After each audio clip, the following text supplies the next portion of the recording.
Welcome to PreMath. In this video we have got this quarter circle with a center B along with these two line segments EF and DE, as you can see in this given diagram, such that these two segments are perpendicular to each other, and furthermore this segment EF length equal to this segment DE length.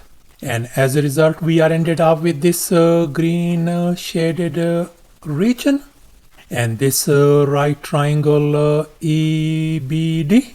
And moreover, this vertical segment EB length is 5, whereas this horizontal segment BD length is 7 units. And now our task is to calculate the area of this green shaded region. Please don't forget to give a thumbs up and subscribe. And please keep in mind that this figure may not be 100% true to the scale. Let's go ahead and get started. And here's our very first step. Since we are interested in calculating the area of this green shaded region, so therefore let's make an observation. We can see that this green shaded region area equals to the area of this whole quarter circle minus the area of the right triangle EBD. So therefore now our task is to calculate the area of this right triangle EBD. We are talking about this right triangle area, and furthermore we are going to calculate the area of this quarter circle as well. So for that reason we must calculate the radius of this quarter circle first. So therefore we are going to calculate the area of this right triangle EBD. And now let's recall the area of a triangle formula. Area is always equal to a half times base times the height of the triangle. And in our case the base of this triangle is 7, whereas the height of this triangle is 5. So therefore the area of this triangle EBD is going to be a half times 7 times 5, and if we simplify, that is going to give us 35 divided by 2. So therefore the area of this triangle EBD turns out to be 35 divided by 2. And now let's make an observation. We can see this segment DE length equals to this segment EF length. So therefore I have dropped this perpendicular FP on this side AB. And now let's assume alpha and beta are our two complementary angles. In other words, the sum of these angles alpha plus beta must be equal to 90 degrees.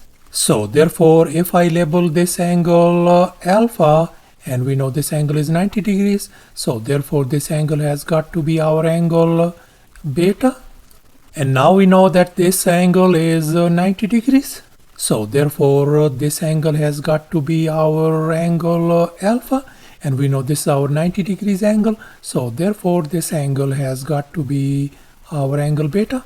So therefore we conclude that these two right triangles, the right triangle EFP and the other right triangle EBD, are our congruent triangles, since this side length equal to this side length, and this angle is 90 degrees. Likewise this angle is 90 degrees as well. And now since these two triangles are congruent, so side opposite to this angle alpha is 5. So therefore the side opposite to this angle alpha is going to be 5 units as well. And likewise the side opposite to this angle beta is 7. So therefore the side opposite to this angle beta is going to be 7 units. So therefore we could see that this segment EP length turns out to be 7. So therefore this whole segment BP length is going to be 7 plus 5 is going to give us 12 units. And this segment PF length is 5. And in this next step I am going to connect these points F and this center B, as you can see in this next step. And as a result we are ended up with this right triangle BPF. And now let's make an observation. We can see that this BF is the radius of this quarter circle. So therefore I'm going to label this one as lowercase r. And now our task is to find the value of radius r. And now we are going to focus on this right triangle BPF. And we are going to apply the Pythagorean theorem on this triangle. And here's our Pythagorean theorem: a square plus b square equal to c square. And in our case, our hypotenuse is radius r, whereas our two other legs are 5 and 12. Let's go ahead and fill in the blanks in this Pythagorean formula. So we got 5 square plus 12 square equal to r square. And now I'm going to undo this square by taking a square root on both sides. So therefore our radius lowercase r value turns out to be positive 13 units. So therefore our radius lowercase r value turns out to be 13. And now we are going to calculate the area of this quarter circle.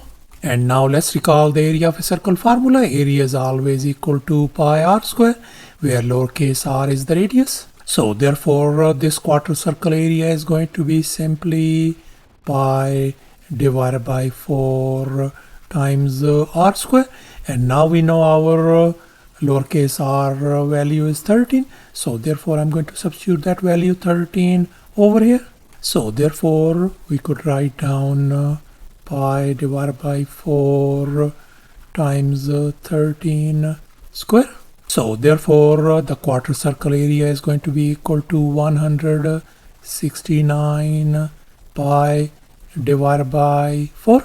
And here's our final step. Now we are going to calculate the area of this green shaded region. So therefore let's recall this equation once again. The green shaded region area equals to the quarter circle area minus the triangle EBD area.